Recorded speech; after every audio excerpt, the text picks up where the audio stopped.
Salut à tous, on se retrouve pour une vidéo avant-match concernant le Classico qui aura lieu lors de la finale de la Supercopa. Rendez-vous compte à quel point ce match est important. Parce que actuellement le Barça est en crise, les résultats sont assez décevants, le jeu proposé est insuffisant, les critiques pleuvent sur les joueurs, le coach et même la Porta. Donc par rapport à tout ça, tu sais très bien que si le Barça perd ce match-là, ça va encore plus s'enfoncer dans cette crise et ça va devenir très compliqué d'en sortir. Et puis bonne chance pour la Liga, pour la Ligue des Champions.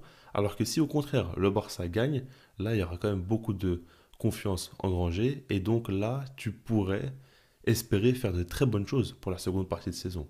Donc c'est vraiment très très important de gagner ce match-là. Et par rapport à tout ça, on va commencer en parlant du Real Madrid, qui est dans une très bonne forme parce que ça fait plus de 20 matchs de suite où ils ne perdent plus aucun match justement.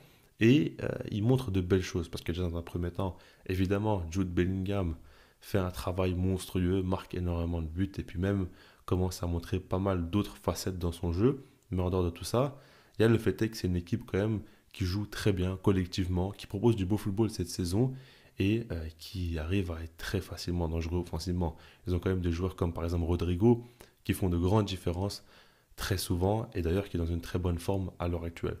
Maintenant, face à Atletico Madrid, pour se qualifier, ils ont montré quand même pas mal de lacunes. On l'a vu, déjà ils ont encaissé 3 buts, ce qui est quand même tout sauf anodin. Et puis, on a vu quand même que l'Atlético Madrid a su dominer une grande partie du match. Selon moi, jusqu'au troisième but du Real Madrid, donc à la 85e minute de jeu, pour égaliser, bah, l'Atlético Madrid était supérieur. Maintenant, une fois qu'ils ont encaissé ce but, ils ont fait un non-match, dans le sens où ils ont simplement défendu et non plus osé jouer leur football. Pourtant, quand on regarde, ce qui était intéressant, c'était les sorties de balle de l'Atlético Madrid. À chaque fois, ils arrivaient à casser le premier rideau de pressing du Real Madrid et derrière, il y avait beaucoup d'espace. Entre la défense et le milieu de terrain du Real Madrid, il y avait des boulevards, ils arrivaient à en profiter. Il manquait un petit peu de réalisme, mais ils ont quand même su marquer 3 buts. Et ça, c'est quand même très intéressant et c'est à signaler du côté des Colchoneros. Mais en tout cas, voilà, tout ça pour dire que le Real Madrid, bah, c'est une très bonne équipe qui montre de très bonnes choses. Et puis, surtout, quand même, la plus grande force chez eux, c'est le fait qu'ils arrivent toujours à gérer les temps forts et les temps faibles. Parce que oui, ils ont encaissé 3 buts, mais quand ils avaient des temps forts, c'était vraiment très impressionnant à voir la facilité qu'ils avaient à amener du danger du côté de la défense de l'Atlético Madrid. Maintenant, par rapport à tout ça, on va parler des clés du Barça pour pouvoir gagner ce match-là. La première se nomme Pedri. C'est aussi simple que ça. Parce que oui, Pedri est le meilleur joueur du Barça, parce que Pedri, c'est le joueur différentiel. Il a encore prouvé face à Osasuna. Dès qu'il est entré, il a changé le visage de l'équipe. Mais en dehors de son talent, il y a une question tactique à se poser là-dessus. Parce que quand on regarde, c'est De Jong et Gundogan qui jouent dans le double pivot. Et ça marche plutôt bien. Alors oui, sans ballon, il manque d'un joueur plus agressif qui récupère plus de ballons. Mais avec ballon, en tout cas, c'est plutôt complémentaire. Et quand on regarde devant, bah, actuellement, Xavi met Sergio Roberto avec soit Ferran Torres, soit João Félix. Le problème, c'est que déjà, quand on regarde, Roberto va jouer dans ce rôle de demi-espace droit. Mais côté gauche, tu auras donc un attaquant qui va jouer plus proche de Lewandowski et donc plus haut que Sergio Roberto. Donc un déséquilibre. Quand tu mets en place un jeu de position, c'est pas normal de voir ce genre de séquence-là se répéter. Surtout quand on regarde même de manière plus globale l'animation côté droit, côté gauche, elle est totalement différente. Côté droit, tu as un vrai ailier comme Rafinha ou Lamine Yamal qui va coller la ligne. Côté gauche, tu as Baldé qui doit le faire, mais des fois ça va être Joao Félix qui va le faire. Et par contre, quand c'est Joao Félix ou Ferran Torres qui va le faire, bah, dans le demi-espace gauche, il n'y a plus personne. Et vraiment, il y a des séquences où il n'y a aucun joueur, donc il n'y a aucun relais possible à ce niveau-là. Donc il y a un déséquilibre dans le système. Et le truc, c'est que même quand Sergio Roberto est là, bah, c'est pas un joueur fait pour ce rôle-là. Parce que c'est un joueur qui se propose beaucoup sans ballon, mais avec ballon, dos au jeu ou quoi, il ne peut pas forcément apporter grand-chose.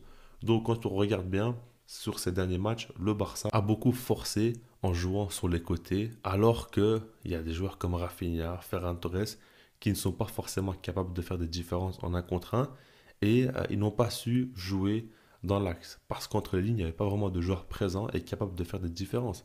Donc Pedri, dans un premier temps, c'est un joueur qui est trop important pour cette équipe, et en plus de ça, d'un point de vue tactique, bah, il va te répondre à des demandes claires, et il va vraiment faire du bien à cette équipe-là. C'est pour ça que face à Osasuna, le visage de l'équipe a changé, parce que enfin, tu as pu combiner dans l'axe. Et là, ça change tout. Donc c'est très important, au point où selon moi, si Pedri ne peut pas jouer en tant que titulaire, il faudra mettre Fermin Lopez.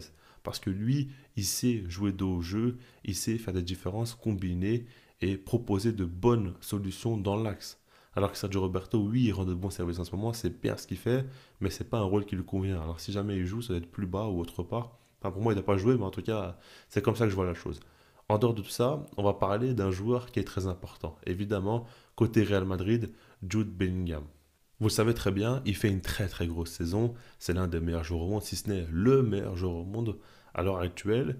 Et le truc, c'est qu'il a un positionnement assez particulier. Parce qu'il joue au poste de numéro 10, mais en phase offensive, dans les derniers mètres, il va se retrouver en tant que numéro 9 quelques fois, ou en tout cas, il va arriver au poste de numéro 9.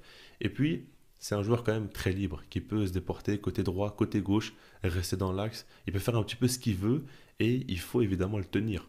Pour ça, Xavi avait décidé de mettre Gavi lors du match en Liga dans un rôle de marquage individuel et ça avait très très bien marché parce que oui, Bellingham a mis un doublé, mais quand on regarde sur l'entièreté du match, il n'a pas du tout été dangereux pendant un très long moment et Gavi l'avait très très bien tenu. Donc par rapport à ça, bah évidemment Gavi, entre-temps il s'est blessé, il n'est pas présent, il faudra trouver une solution. Selon moi, c'est Frenkie de Jong qui devra être encore une fois donc au marquage individuel sur Jude Bellingham. Parce que quand je regarde, athlétiquement, c'est le seul joueur pour moi qui peut vraiment le faire. J'imagine mal Gundogan. Pedri sera un peu plus haut. Pour moi, c'est pas vraiment cohérent. Je pense que De Jong doit le faire. Surtout que de base, sans ballon, De Jong, c'est pas la folie. Si jamais tu donnes un rôle précis où tu lui dis de tenir un joueur en particulier et de ne pas le lâcher, je pense que ça peut aussi l'aider et lui faciliter la tâche. Même si c'est pas forcément ce qui correspond le mieux. On sait très bien que De Jong, on a envie de le voir avec ballon.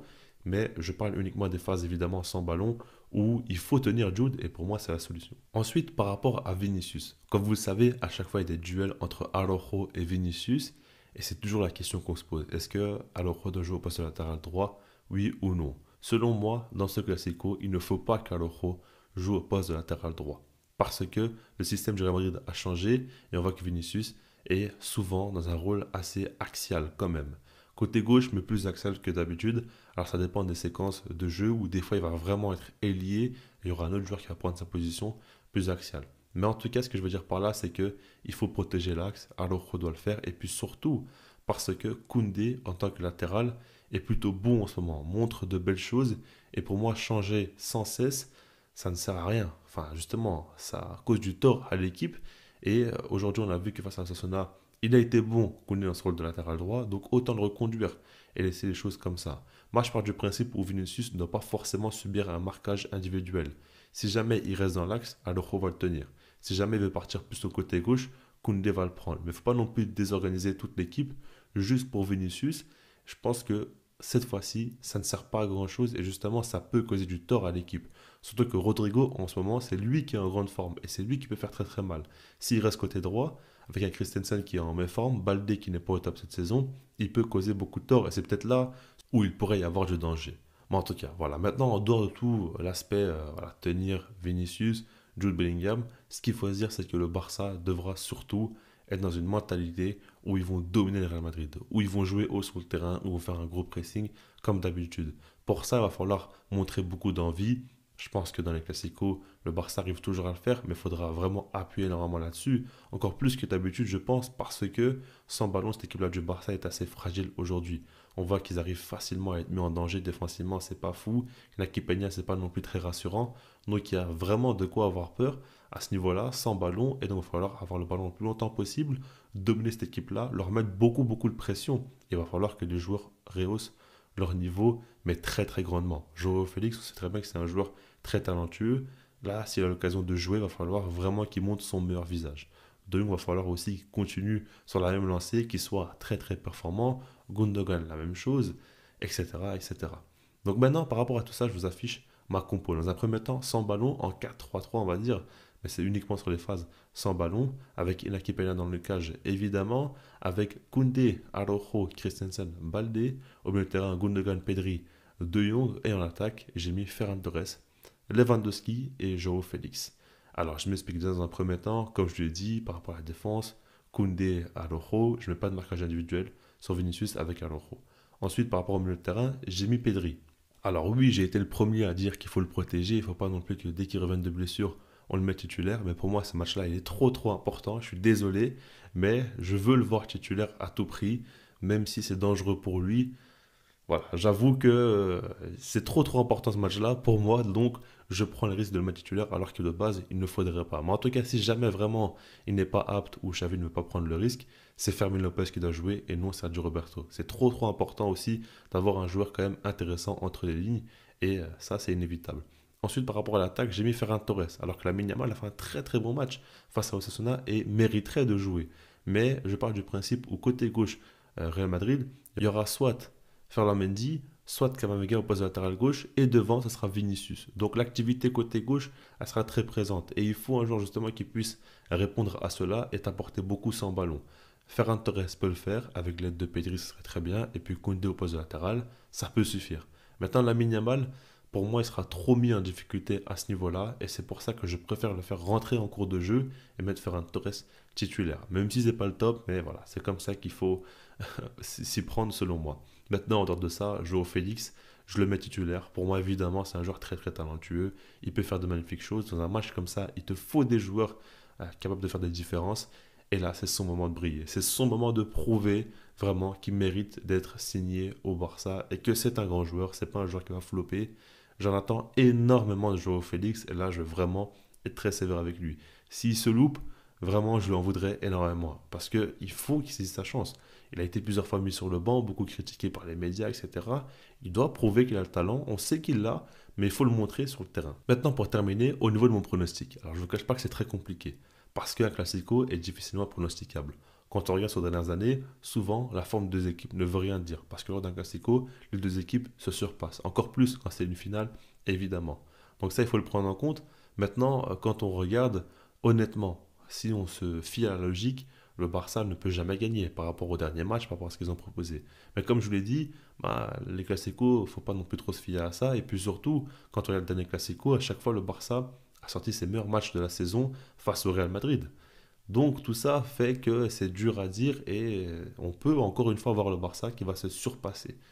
Maintenant, en dehors de tout ça, pour moi, il y a de trop grosses lacunes. Déjà dans le système du Barça, comme je l'ai dit, le déséquilibre côté droit, côté gauche est trop marquant et ça fait que le pressing pour moi il va être inefficace et à partir de là, ça va être très compliqué à mettre en danger le Real Madrid. Et puis en dehors de ça, pour moi, défensivement, c'est trop faible, trop fébrile. Tu vas super des occasions. Avec des joueurs comme Jude Bellingham, Vinicius, Rodrigo, tu vas être mis en danger. Pour moi, tu vas encaisser des buts et vu la confiance qui est vraiment très basse côté Barça, une fois que l'équipe va encaisser un premier but, ça va encore diminuer et ça peut vite s'enfoncer. Pour moi, il faut faire attention parce que si le Barça encaisse vite le premier but, ils peuvent en prendre plusieurs à la suite, vu que mentalement c'est très faible en ce moment. Ça, il faut le prendre en compte et ça m'inquiète fortement.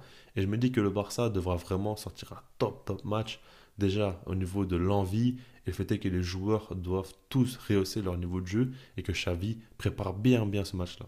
C'est possible, hein, c'est pas du tout infaisable, mais j'ai du mal à y croire. Pour moi, il y a trop d'ingrédients qui font que le Real Madrid a l'avantage et peut gagner ce match-là. Surtout qu'eux, ils sont en grande confiance et on sait très bien, même si le Barça mène le score, le Real Madrid peut toujours revenir, alors que l'inverse paraît quand même très compliqué. Je laisse là-dessus, sinon moi je vous dis peace.